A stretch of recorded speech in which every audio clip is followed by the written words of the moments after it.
Fearless and factual reporting. The people's champion.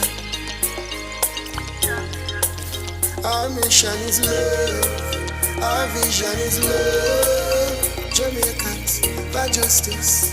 The people's champion. Justice, justice for all. Justice under the law. Justice, Jamaica demand.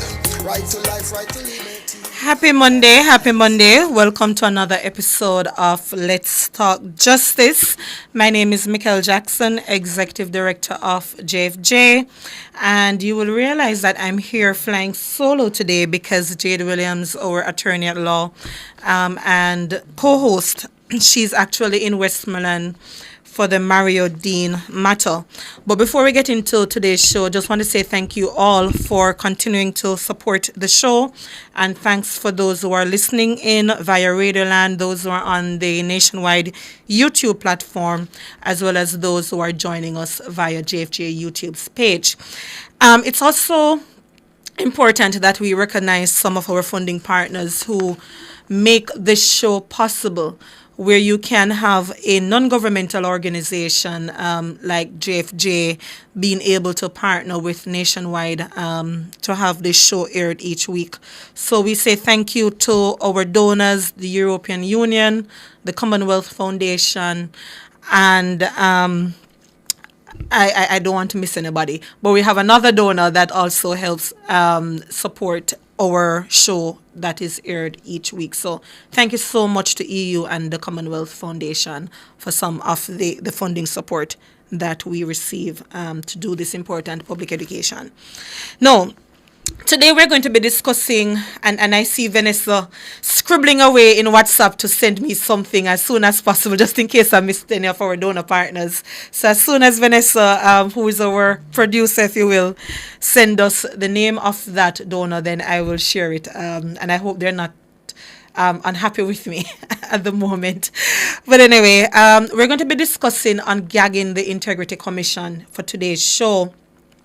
But before we get into it, let me just share with you the trivia that we have for today. And I always get myself in trouble because I'm the giveaway credit person. But the trivia that we have today is, when was the Integrity Commission established here in Jamaica? And I will add something on. Which three institutions were merged to become what is now called the Integrity Commission? So I'm just adding my own little tidbit to this question. So the one that I'm approved to be asking that the team submitted to me is, when was the Integrity Commission first established in Jamaica? But I'm adding something else now. Which three institutions were merged to become the Integrity Commission? And out of my personal pocket, I'll be giving away $1,500 credit for that one. For the second question, and the first is whatever the team normally gives to you when you win. All right? So a little bit of an update. We know that the Mario Dean case, it has been languishing, if you will, before the courts for some time. And we were trying to have the matter get underway when it was at the St. James Circuit Court. And with advocacy from JFJ, as well as some judicial activism, I call it, by Justice Bertram Morrison, you would recall that the matter was transferred to the Westmoreland Circuit Court. So Jade Williams, Ranzoni Rainford, two attorneys here at JFJ, and Tashwa James, our digital media officer, they went to the Westmoreland Circuit Court to hear what went underway today. And what I can tell you is that for the Mario Dean case, there is a case management hearing this Friday, and case management is really just the judge listening to the state of readiness of the matter by the state and issuing whatever orders the judge may deem appropriate. But the trial itself gets underway March 3. That's the date for the trial, March 3. Now, some other things were of interest based on what I'm being told. The matter is being heard by Justice Courtney Day all the accused were present today. The INDECOM officer was there as well. We were also told that the circuit has been extended beyond the usual 4 weeks to now 8 weeks because there are 347 matters on the list for this circuit. While we are not yet aware of how many jury summons have been issued for the Mario Dean case, we were not told that specific detail. But generally speaking, 500 summons were sent overall, 316 served so far, with some 60 or 70 jurors registered based on the information that we gleaned this morning when we went to court.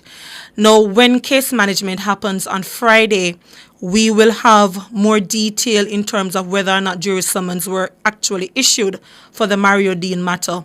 Because one of the things here that we're watching keenly at JFJ is whether or not the state is adhering to the Jury Act in ensuring that the timeline stipulated is being observed. That is a 21-day period within which jury summons are to be issued. So we are observing the matter on behalf of the family, and we hope that come March 3, the trial will actually get underway, because none of the excuses that we have heard in the past, we don't expect to hear them again. That's what we're hoping that the state can adhere to, because it is important that for this particular circuit, we actually see the trial commencing and coming to some conclusion where Mercer Fraser, the mother of Mario Dean, can have justice realized for her son. And of course, the accused, they do have the right to a fair trial. So we hope that, again, the matter will get underway on March 3 as scheduled, and we will get a sense of what the conclusion will be for that particular case. But again, justice is not just a principle here in this country. It is a key component of our democratic infrastructure, as it is in other jurisdictions. So the matter must be heard. All right. Another update I want us to touch on as we segue into today's program. Now, we are aware that the Integrity Commission chair, that's Justice Seymour Panton, his 5-year period, that is tenure, comes to an end on February 25. Now, there is an option for renewal, but based on what has been reported in the media following a communication sent by Justice Panton, we don't expect, well, he has already indicated, Justice Panton, that he will not be seeking a renewal.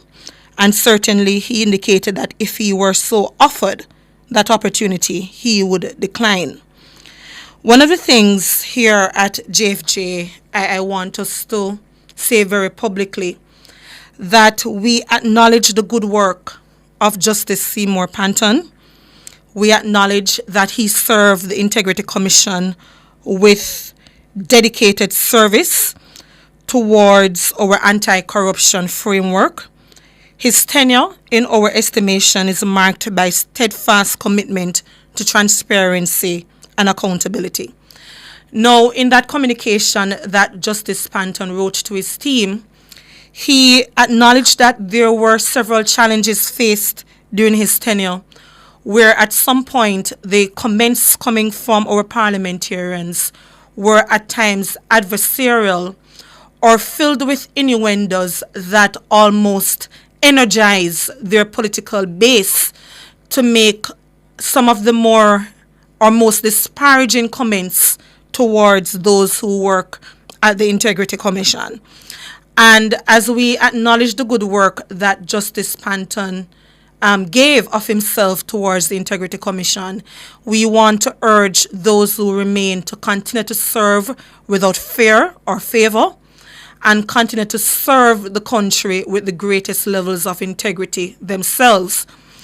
And as the Governor General, His Excellency Sir Patrick Allen, he has discretion to appoint another commissioner, and we trust that he will exercise his discretion with the integrity that he has also demonstrated to Jamaica based on his service so far, where we know that we will be getting an independent person who has independent thought of mind that will continue to serve the Integrity Commission with that type of steadfast service that we have seen from the other commissioners to date. And this is an opportunity for renewal where we hope that the parliamentarians will end some of the rhetoric that have been made towards the Integrity Commission. But the Integrity Commission itself, there is an opportunity for renewal where the trust of the public can be so engendered and strengthened with the new leadership that is to come.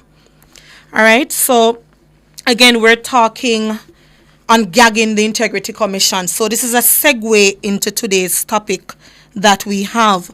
And the Did You Know will also segue into the topic that we have for today. And the Did You Know that we have is around the Transparency International data that was released recently. This is Jamaica's position on Transparency International's Corruption Perception Index country ranking. And Jamaica, we have fallen 4 places for 2024. We are now ranked 73 out of 180 countries compared to 69 out of 180 countries that we had in 2023. Jamaica's 2023 CPI score is 44 out of 100, where 0 means highly corrupt, 100 means very clean, but we have remained unchanged. So though we have fallen some 4 places, the score itself has remained unchanged at 44. So that's the Did You Know for today. And we were at a launch that was held by National Integrity Action, NIA, where Daniel Archer, the principal director, shared these ranking that we saw from Transparency International. I was also listening to Nationwide this morning with their Blue Dot survey findings, and we're also seeing where the perception of corruption is one of those stickling issues for Jamaica or for Jamaicans, wherein we do have a concern collectively as a country. And one of the things I'm going to be probing with our 2 guests, Jeanette Calder, Executive Director of Jamaica Accountability Portal, and Daniel Archer, Principal Director of NIA, who will be joining us, is do we understand definition of corruption? Because I heard that coming out in a discussion had with George Davis and Tana Thomas this morning. So we're going to be probing those 2 questions with our guest. But we take the break and then we pick up with our guest on gagging the Integrity Commission.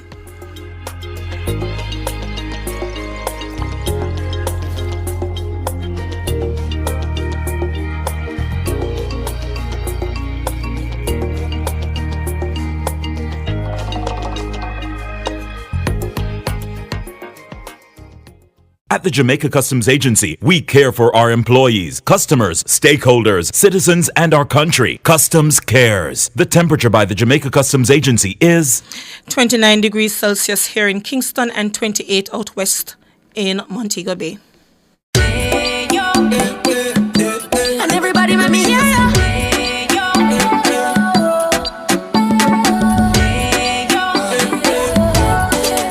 Me have to ask, why eat other snacks when sunshine has the best for you? Nature's best buns are crunchy. The flavor that sings to you, salted banana and plantain. Taste the freshness, naturally sweet. The flavor that sings to you. Ayo, nature's best bunch.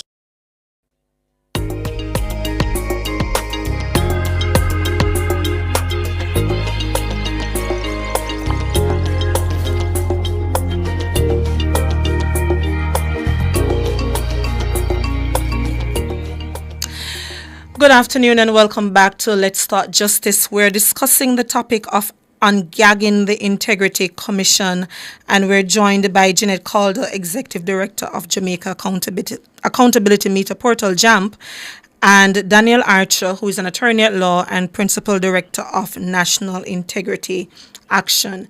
Thank you so much, both of you for taking time out of your busy Monday to joining us here on Let's Start Justice.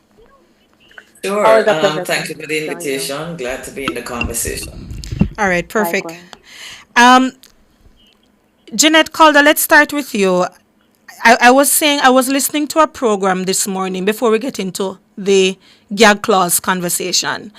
And the sentiment was that Jamaicans, we don't quite understand the meaning of corruption, what exactly that entails. Do you share that perception?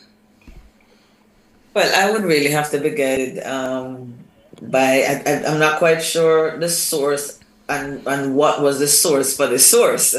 Is it a survey that was It done? it, And it, if it, it was George Davis and Tana Thomas. They were talking about corruption with a few guests this morning. One included Lloyd B. Smith, Dr. Nadine Spence, and Jermaine Barrett, about the fact that several Jamaicans, we remain concerned about corruption in the country, but whether or not we may be conflating governance issues with corruption.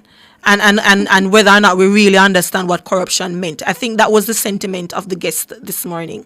So I just well, wanted to get your perception on that. I would say it's a generally fair statement to say we don't understand it. And one of the reasons I can be fairly confident in saying that, Mikhail, is there were elements of corruption I did not understand, even as a civil society advocate dealing with it. And if that don't say a lot, if that's not a mouthful, I don't know what would be. So, for example, I think most Jamaicans are clear on some levels of corruption. A contract is to be given, and you give it to your friend. I think people understand it, and that not really supposed to happen, and that is corruption. You getting a kickback off a contract. I think they understand that that's not supposed to happen. But if you get paid to direct the contract to somebody, I think they understand it. I, for myself, when it gets a little bit more nuanced, I did not understand it.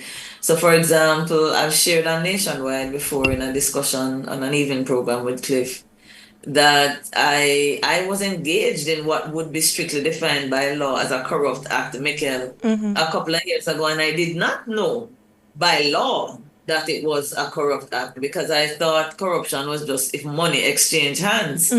But by law, for example, any kind of benefit or advantage or blight or gift, any kind of advantage that is exchanged between you and somebody because that somebody is a public official in a position of power. The law even says, Michael, any favor. So I didn't understand that, and I'm pretty sure the Jamaican people wouldn't understand that if you're going to pay taxes in the line and a public official who's a brethren give you a cut, that is an advantage that you are benefiting and a favor that disadvantages another citizen. It is an abuse of that public official's power, and that can be considered corruption in the eyes of the law. Most Jamaicans wouldn't have understood that. So I would say the depth of it, no. The legal definition by which many Jamaicans could find themselves in trouble with the law in terms of corruption, no, we don't. But in terms of what most of us are more concerned about, which is grand larceny, I think Jamaicans are very clear that is happening and what that is and that is wrong. Yes. All right, thank you so much. Danielle, from where you sit, I just wanted to set the framework before we get into the nuance of the gag clause. You've done work from NIA in terms of how people view corruption. Even if you're not able to indicate some of the percentage from memory, what were some of the findings from the survey? I think I remember coming to an event last year, it was, where you shared some findings about how Jamaicans view corruption. From where you sit, what is your perception? I can share that with you again. And that perception was that a majority of the politicians. So I think Jamaicans understand that when we talk about corruption, it's not just a question of governance, it's a question of politicians using their position for personal gain. They see it. And they will say in the poll, I will give you those figures in a short while, how many in terms of politicians or police personnel that they thought were the most corrupt of any group. Yeah. So they understand that, and they see corruption. And it's funny. You use a complex term as corruption, and people can put semantics onto it and change it and tell you it's only just about governance, it's only just about this. But give credit to our Jamaicans, our fellow friends, neighbors, or family. They understand what it is. They know what bribery is. They understand what fraud is. Mm-hmm. They get the understanding of embezzlement. The Jim Screechy way that you're going to be using company funds to advance your own personal agenda. So they understand it. When we talk about corruption, I think the perception and people feel like you're stabbing at the public servants in particular, not recognizing, as Jeanette actually points out, that there is a level of corruption on and in display in our everyday landscape. And it is a question of being able to change the mentality. A majority of Jamaicans do believe that corruption is a way of life, or just so the thing said. Mm-hmm. And that is what we have to change, because it seems that because that's how it is, we accept it. The other flip to it is that we accept it because we are fearful of speaking out about it. And our study showed that over 58% of persons were afraid to speak out against corruption because of fear. Yeah. Have you managed to put your hands on the data, or you need a little bit more time? Yeah, man, I'm pulling it out now. So just pulling it up right now. I came across the one with the gag clause, but that's not what you're asking me about. So in terms of the data, we have 82% of the persons, that this was 2023, 82% of those polled indicates that they were more aware of corruption issues now compared to 2 years ago. Among the public, the highest areas of agreement were that all parliamentarians should disclose their assets annually. 80% of persons polled believe that. They indicated that 71% persons said there were more channels available to them to deal with corruption than 2 years ago. The lowest perception is that reporting corruption that they are aware of, 16% of persons have done it. 22% persons believe that they have been victims of corruption. And that's interesting because that means that many Jamaicans don't understand that when public officials fail to account for funds, or when they use public funds for private gains, we are the victims because we have poor hospitals, we have poor schools, we have poor roads. In fact, when those who have the authority to give contracts for the road fail to ensure that the road works are properly supervised and the amount of asphalt is used and it is done the right way, that we become victims of corruption, because every time we drop in our pothole and the front end gone, because by corruption, we are dropping our potholes in the road and not fixed properly. Point I want you to understand is there is room for Jamaicans to understand and appreciate the level of victimization, and that everyone is in fact a victim of corruption. Yes. There's more data. It would take some time for us to go through that. The public perception that politicians and people and the police, have the highest levels of corruption has not changed since 2021. The view that the police have the highest level of corruption is relatively stable, moving from 23% in 2021 to 22% in 2023. The perception that the highest level of corruption is among the politicians continues its marginal increase, moving from 65% in 2021 to 68% in 2023. Yeah. Thank you so much for sharing, because I think as we understand how... Data, so sorry. Yes, go ahead. More than 2/3 believe that the highest level of corruption can be found among politicians. Among politicians. This is followed by the police at 22%. So you see, when we start looking through the data, it's important to set that type of context, because I think a lot of people, let me not say a lot because I haven't done a survey, but when I look at some of the sentiment on social media about the gag clause and why are we making a big deal about this issue, it's just to set the framework about the importance of the Integrity Commission having an ability to speak on certain matters within a particular framework. So for those who are not aware, when we talk about the gag clause, we're talking about Section 53, subsection 3 of the Integrity Commission Act, that prevents information about an investigation from being publicly shared unless and until a report is tabled before the House of Representatives. We tend to focus a lot on the gag clause, but there is another restrictive section in the Integrity Commission Act, that is Section 56, that prohibits the disclosure of various matters related to any investigation by the Integrity Commission. So if you remember how the Contractor General used to be able to share information about contracts, what is the award amount for those contracts, who those contracts were awarded to, the Integrity Commission cannot share those information anymore. And one of the questions we're asking ourselves, or we should be asking Parliament, who does it serve to have these particular provisions remain as is? So let me go back to you, Jeanette, because some 73% of the submissions that were made to Parliament, including submissions from all three of us here, NIA, JAMP, JFJ, we made a recommendation to remove the type of restriction from Section 53, gag clause, Section 56, from the Integrity Commission Act. But the sentiment of the parliamentarians is that they are simply not moved by these calls, and they are there to act on behalf of the public, not necessarily the civil society organizations. How do you start out? Let me just ask, what is your response to even such a comment and the fact that 73% submission said remove, but the parliamentarians are unmoved, unpersuaded by the calls that we've collectively made? Right, well, the first thing I would want to say, Mikel, is that I would want to validate. I've always started from the place of acknowledging that we had a problem.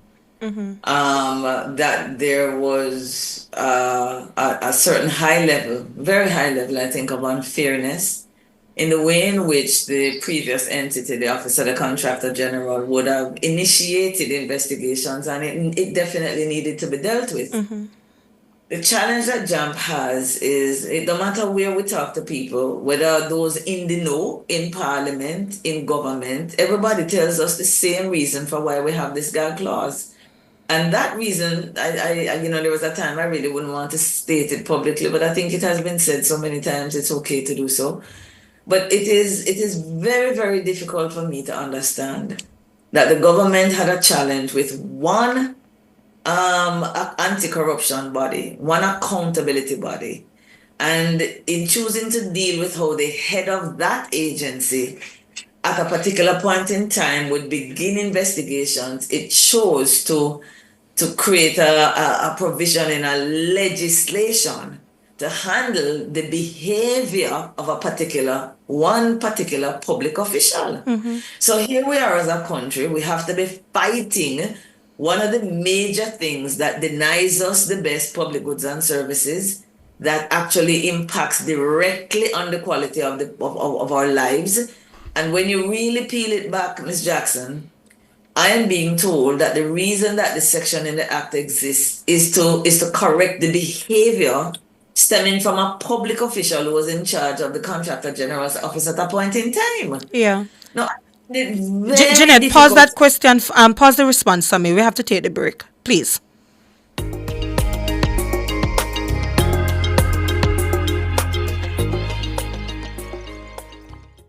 Good morning and welcome to the newest addition to the Nationwide News Network family on Hot 102. Good afternoon, I'm Erica Allen. I'm Elizabeth Bennett. In Nationwide News at this hour. This is Nationwide, I'm Cliff Hughes. And I'm Carol Narcisse. Morning, welcome to This Morning on Hot 102. Thank you so much for joining us. I'm Beverly Anderson Manley. Good morning and welcome.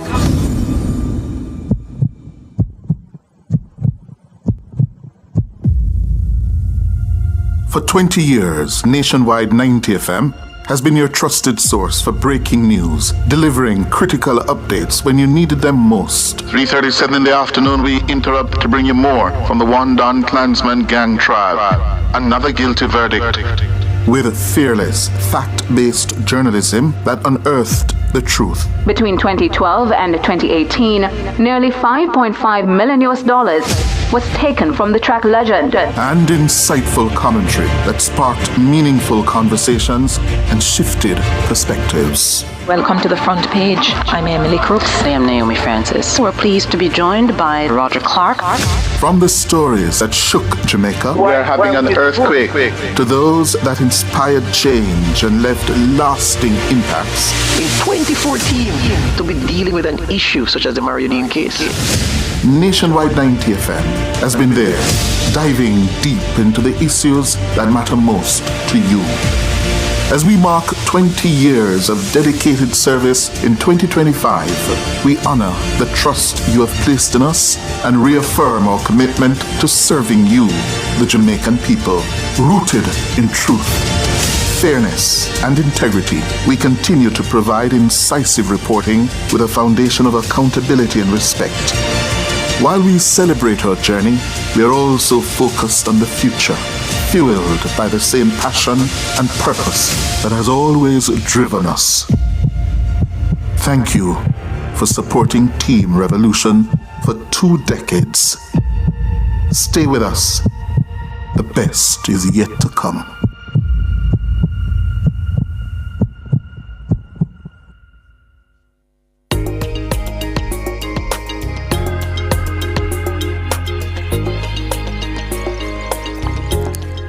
Welcome back to Let's Talk Justice. We're joined by 2 of our more brilliant ladies, and I say that based on my personal interaction and having been influenced by their brilliance. Jeanette Calder, Executive Director of JAMP, and Principal Director of NIA, Daniel Archer. Jeanette, before the break, you were explaining that from your view, it seems as if this gag clause was born out of because of how a previous institution used to act. Well, I'm saying more than that. Yeah, actually. Yes. I'm saying it is not just my view. I've come to that view because it doesn't matter if I have a conversation with journalists, informed thought leaders in Jamaica, public officials, parliamentarians. The answer I get is the same. So I have come to the conclusion, and I think it's important, Michael, that the public remembers. We've been having this conversation for so long. I think in order to talk about it today, we have to remember what triggered this gag clause in order for us to decide whether or not this was the best solution for the problem we were told we had. Yes. And the problem we were told we had is not one that relates to the question of how best to handle anti-corruption reports or anti-corruption investigations. That's not it. If that were the case, if we were looking at it from the point of view of what is best as a principle, then we would be talking about how we treat with the Auditor General initiating reports. We would then be talking about MOCA, and we would certainly be talking about the Financial Investigation Division of the Ministry of Finance that handles financial crime. What we have been discussing for the last 6 or 7 years, actually even before, during the drafting of the legislation, is the Office of the Contractor General, one entity that at a particular time in history had a particular head that would initiate investigations by pretty much having a media interview before they got to a point of any preliminary investigations where they could say, okay, we have seen and heard enough to say, Jeanette Calder, you are the subject of this investigation. They were already out talking to the media, and that is true that it did unnecessarily impact people's reputation, both the public official and usually the private sector entity that was involved in any kind of rumor or anything that that entity wanted to look at. Yeah. So the question is, since it's not a principle, what was the best way for our parliament or our government or our cabinet, who would be concerned as citizens were, what would have been the best way to handle what we thought, not the best governance by the head of the agency of the Office of the Contractor General? And what JAMP is saying, our position on our board is that the best way of dealing with a public official who you think their behavior is damaging, is recalcitrant, is not in keeping with a head of agency, is not to go to the Parliament of Jamaica and set a legislation and a provision that curtails the activities of one entity. It is to deal with it from the point of view of a human resource problem, because that's the problem you were having, Miguel. Yeah, so what has happened? Yeah. A new entity And that's how I want Jamaicans to look at it. It is a new entity that has been formed, merging three existing bodies, given a new mandate with an entirely new structure. And I'm saying this to say, Mikkel, and we can get further into it. Part of the challenge that people are having with the gag clause is a misunderstanding of that same public official now being in the Integrity Commission and the role that that person plays. They are no longer the head of that agency. They are no longer entitled to call the shots. But we have created a provision that shuts down communication with the people about their business in a way that we think has a negative impact on an investigation. And just for a preliminary comment, I'm saying, Mikhail, I don't believe that that was the best way for the parliament and the government to handle a behavior on the part of a public official that they did not think was appropriate. To create legislation and shut down an entity for perpetuity was not the best way to do it. And we can talk about that a little bit further on. Yes, thank you so much for outlining that. Before I bring in Daniel, just to also indicate that when you have, that kind of one-man band approach with how institutions are structured, the Integrity Commission, beyond the gag clause and some of this, the smaller nuances within the Act, is one of the better examples of how commissions of parliament can be structured, because you have a commission, 5-member commission, you have statutory directors different from the operational staff. So it's also to look at the institutional structure and whether or not that in and of itself could have fixed some of the issues that you saw with the Office of the Contractor General.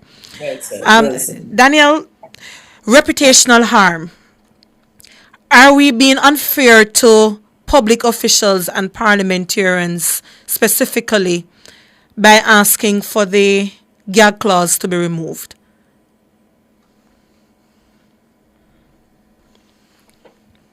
Daniel? Oh, hello, you hearing me? Yes, we're hearing now. All right. I said no, and I've said it before, and I'll continue to say the reputation of any parliamentarian and or politician is not greater than the reputation of any average, regular, ordinary Jamaican. That's one. Regardless of the position they hold, they in fact are more responsible to the Jamaican public as they are employed to the Jamaican public and as such have a greater duty to the Jamaican public to ensure that they are doing things the best way possible, adapting to and applying the rules. So no, I don't think so. I will agree, however, that there is reputational harm when there are and has been the release of information that it cannot be substantiated or has failed to be substantiated. And NIA has put forward that you can actually use a balance. And that balance would be, we recommended the New Zealand model, and we thought that there were certain things that the New Zealand model had that they could use. And they could have that criteria written into the legislation that allows the office of the Integrity Commission to speak specifically to matters that touch and concern matters of public interest, where they are, letting us know exactly, what level of investigation is. So if you look at the New Zealand website, and it's the Serious Fraud Office, you will see a heading that says making of cases public, and it says the Serious Fraud Office must be careful not to say anything that might compromise an ongoing investigation or a matter that is proceeding through the court.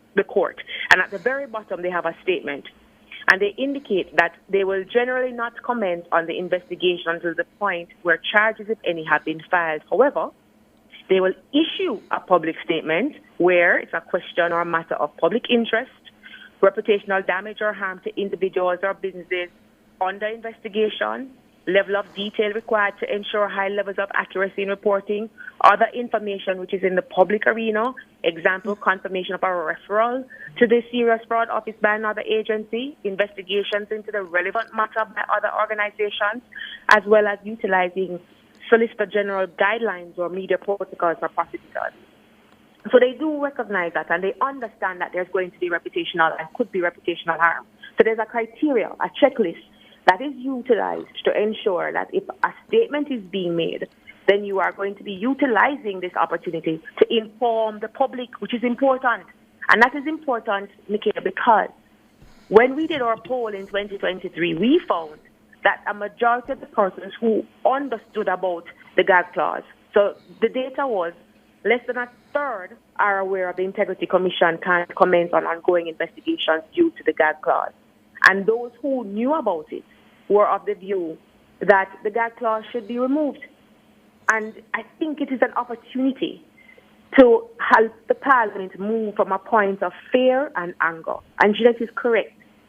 Legislation ought not to be emotionally constrained. It ought not to be influenced by emotion. And unfortunately, when it comes to the Integrity Commission, the fear and anger coming from that which existed has carried over into our parliamentarians and how they view legislation that is expected and has existed before even the Contractor General's office, to ensure that they operate within the gamut of ensuring that there's transparency and accountability for their public actions. Yes. In fact, one of the things that I think is important as we talk about the gag clause and the parliamentarians, and I go back to what you said to Jeanette about the comments about civil society, we voice the public concerns.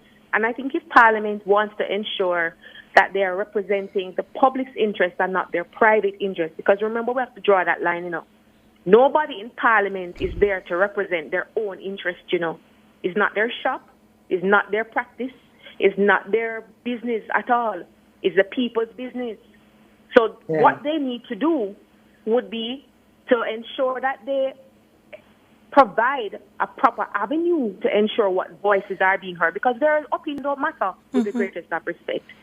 They should be getting the view from the parliamentarians. Yes. We should be hearing about constituency meetings and the parliamentarians coming forward to present the views of their constituency, not their own views, but the views of their constituency, and thereby allowing the public through Parliament to understand that whether it's Manchester or Clarendon, then the people that say them want it, Westmoreland say no, Clarendon say maybe, and that informs the changes. Yes. It is unjust for the changes to be informed by a few persons sitting because they have the legacy and they carry the trauma, as it would be said, about what happened in the past. That does not make good sense for appropriate legislation or effective legislation. Thanks so much. Because, Jeanette, one of the concerns I'm having listening to the parliamentarians, and you would find that there is consensus across the aisle on certain issues. But that's another conversation for another day.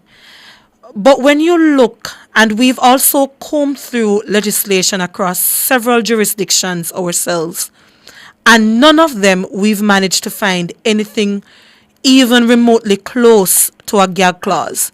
So what you may find is that there is a general secrecy and confidentiality clause, like New Zealand, but you will, and like United Kingdom. But when you go on their website for the Serious Fraud Office, you will see guidelines about how to disclose information.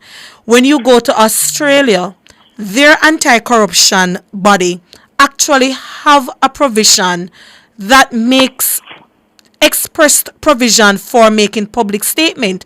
So the question perhaps when we come back, and I'm asking you both just to stay with me for another 5 or so minutes, are the parliamentarians not being guided by legislation in other jurisdictions? Because that is a source of data rather than the emotion that Daniel spoke to. So Jeanette, we'll pick up with you about how much are they being guided, to what extent, by what exists in other jurisdictions.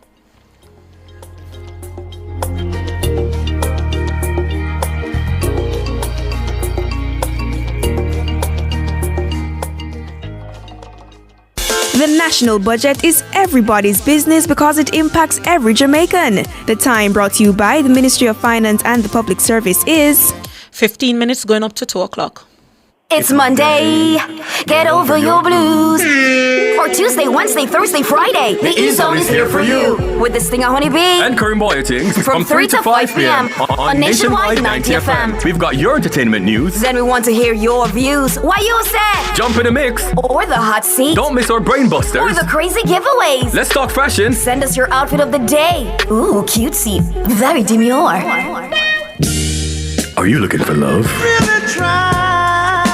Come on one of our blind dates. Send your request to ezoneblindates@gmail.com. That's ezoneblindates@gmail.com. And stay tuned for your confessions. These are my confessions. Share them with us at ezoneconfessions@yahoo.com. I mean, is this planet Earth? Is it? I don't know. Let me check.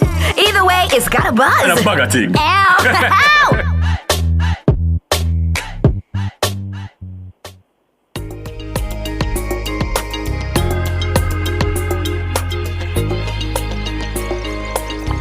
Welcome back to Let's Start Justice. We are discussing Ungagging the Integrity Commission, and I was asking Jeanette Calder before we went to the break, are our parliamentarians being guided by evidence to form policy positions, or are they actually just being guided by emotions? Because if none of the legislation that any of us have looked at suggests that any such similar clause exists elsewhere, what exactly is driving our parliamentarians? Jeanette Calder.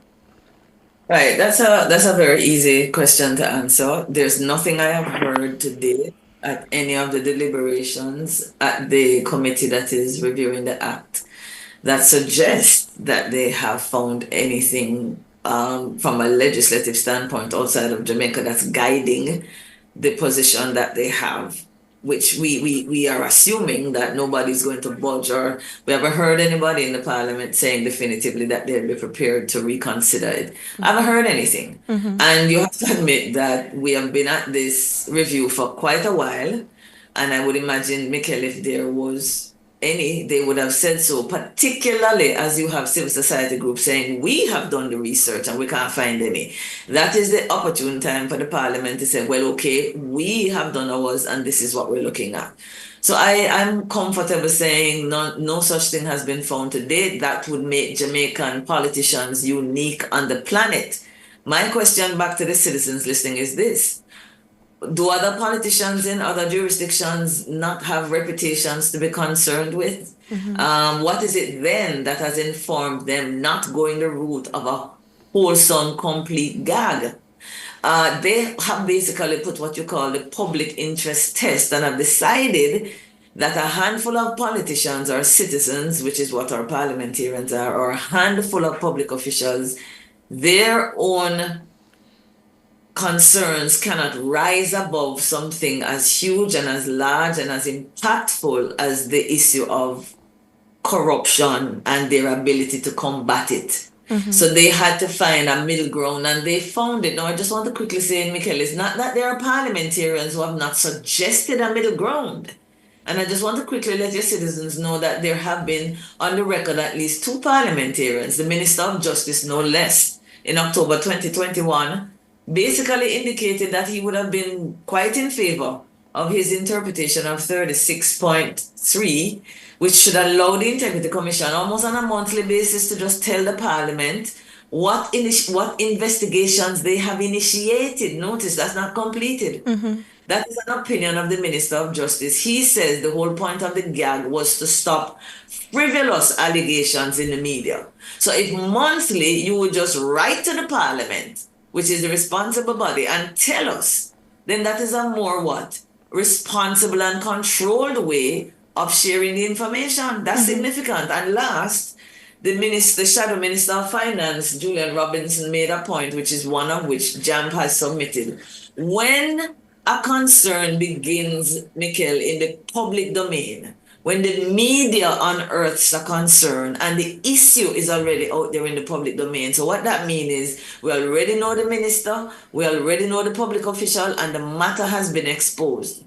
He said he believes that in that case, the Integrity Commission should let the same public who is aware of the issue know that they have initiated an investigation and tell the public a time frame for the completion. Why? Public confidence. Yes. When something goes wrong, the people must know, say, their taxes and their institutions are dealing with it. To leave it open is to erode the trust in those institutions. So, Michael, those are two examples that have come from our parliamentarians. Other jurisdictions are using. They seem to have completely changed from that position now, and I think that's unfortunate. Yes. Daniel Archer, I see some people here in our YouTube chat saying that we must protect people's reputation. And I think there's a misunderstanding that we're calling for this blanket provision to be made where the Integrity Commission can almost go out there willy-nilly and say anything at any time. Can you clarify for the listeners what exactly we're calling for? That's not what it is. And I think what Jeanette said a while ago is perfectly understandable and explainable. Mm-hmm. Let's put it simply. We're all Jamaicans. Parliamentarians have a greater responsibility. They are attending to the public purse, and they have taken on a job as a public servant, which means that much more is demanded of them. In the shadows of what Jeanette has just explained, that says if the media unearths something, if there's an investigation ongoing, if one has been initiated, then the public ought to know. And I say that without fear of any contradiction. When a gentleman, one little brother, Ronai Khan, you all know them. So let me break it down as simply as we talk about it when we're in the bar, in a taxi, on the bus stop, anywhere we're there. And we say, man suspected. Yes? We get it all the time. We see it all the time. We are inviting you to come in. He's a suspect.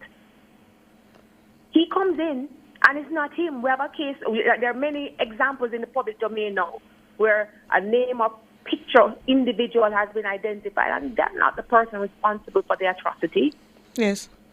And their reputation has been affected because you wouldn't employ them. Yes. The community going to say him did do the rape or him did do the killing or him did do the robbery. He can't repair his reputation. Even if it is he goes to court and sues. Sues what? How is he going to get money for what? Yeah. It's reasonable suspicion. So we have to apply that same balance. So nobody's saying that they're more important. And I do understand some politicians do believe that they're more important. They occupy a special place. I don't think they're more important than an average Jamaican. I do appreciate that you want to eradicate the carelessness, and I would use those words, the carelessness that would have occurred previously, that they have felt that has attacked and has fettered them and has caused them to fetter themselves now. But that's not the best position to stand and make legislation from. Yeah. If you want the public to trust you, you need to share information with the public. You know, I want to add something else as well. Thanks, Jeanette and Daniel. Before we close out, one of the reasons for also having the Integrity Commission being ungagged, they also are the responsible agency for the Protected Disclosure Act. That's the whistleblowing law. So can you imagine that they're able to announce that we are doing an investigation into, let me use one of the things that they're asking us to speak on now, the Kingston and St. Andrew Municipal Corporation. And therefore, we're inviting anybody who knows about anything to come forward. That is also the possibility of a good use of ungagging the Integrity Commission, because you can encourage witnesses to come forward. But if you're completely gagged and you can't give an announcement on anything, how will we know who is being, not who, but what is being investigated to possibly have witnesses coming forward? So there are several things that could, benefit from the Integrity Commission being ungagged. Yeah, that's a very crucial point you just made. That's in our submission. What Jam said is that the public can also know what is being investigated, not who. There is a big difference between the two. So that is another place that we could go to. Not the who, but the what. The people know about it will know that that's an opportunity to speak. Yes. Before both of you leave, let me ask you, I'm not sure if you've had the opportunity to listen to the throne speech that was read by Stedman Fuller, Deputy Governor General. And there were some clear absences from me. Unexplained wealth order did not come back. The anti-bribery legislation did not come back. I'm not sure if you share the concerns in 30 seconds. Actions in cash over $1 million, but we don't have a legislation that ensures that the fulfillment of the POCA legislation can be carried through at all levels. That's surprising. It's also surprising in respect of the anti-bribery legislation. That is something that was deliverable on a CMOC. It is something NIA is undertaking to campaign for, and it does indicate that there seems to be a watering down of the approach towards corruption. It's a concern that we are not putting up the best defenses that we can against the multifaceted nature of corruption in our public sector. And we can't do it and don't do it and don't wish to do it in the public sector. We're certainly going to have a problem having the public conform to it in their own private space. So it's definitely a matter of concern. Thank you so much. 30 seconds. Last word to you, Jeanette.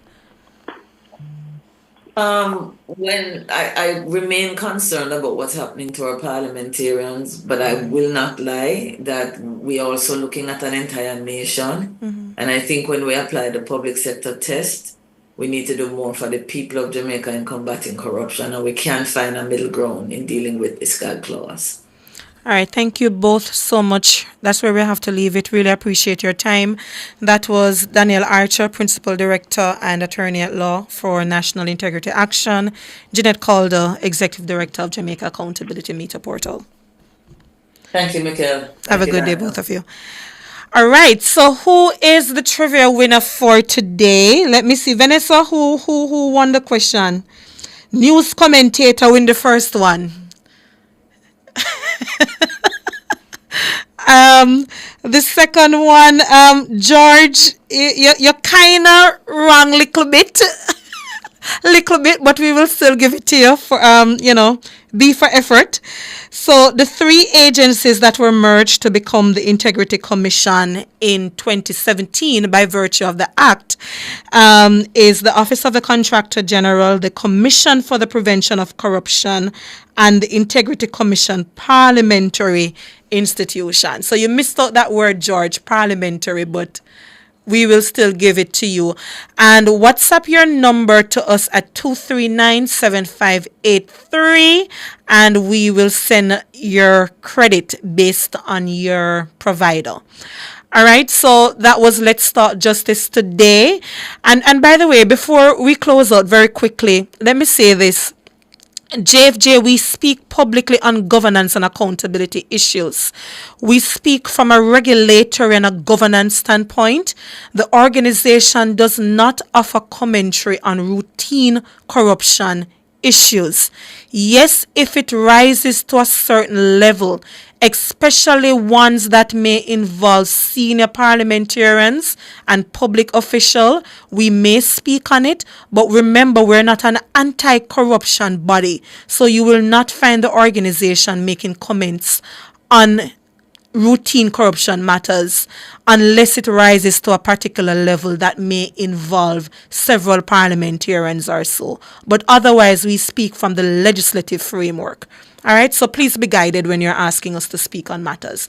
But anyway, that's where we have to leave it. Thank you so much to our listeners, and we will see you next week. My name is Mikhail Jackson. Have a good day. Jamaicans, by justice, the people's champion.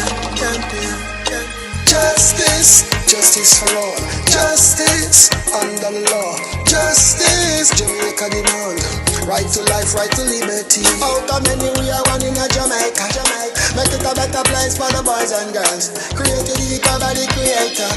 For equal rights and opportunities. No to unlawful detention and police brutalization. Class, gender, race or religion. We not tolerate discrimination.